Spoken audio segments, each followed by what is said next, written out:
Chers amis, bonjour. Êtes-vous plutôt instruction publique ou bien éducation nationale? C'est un débat qui dure depuis des années et c'est un marqueur très fort.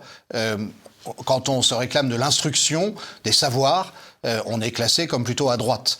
Quand on se réclame de l'éducation nationale, des compétences, on est classé comme plutôt à gauche. Et pourtant, les choses sont-elles aussi simples que cela ?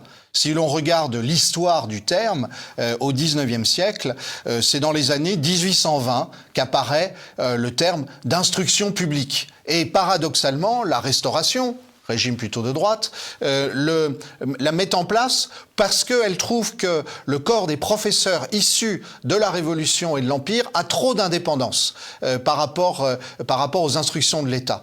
Alors ensuite, le terme est gardé par la Troisième République et il dure jusqu'en 1932.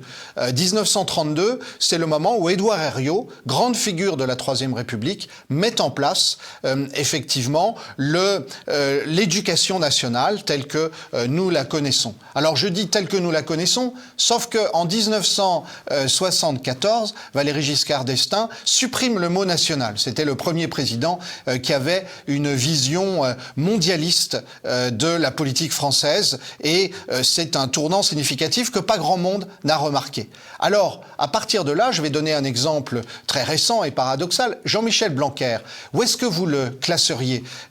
Plutôt à droite, puisqu'il a parlé de restaurer les savoirs fondamentaux, puisqu'il n'avait pas peur d'utiliser de temps en temps le mot d'instruction. Et pourtant, Jean-Michel Blanquer est quelqu'un qui s'est beaucoup opposé à l'éducation à domicile, l'éducation en famille. Et je regarde effectivement cette citation que je vois, qui me ravit toujours quand je l'entends.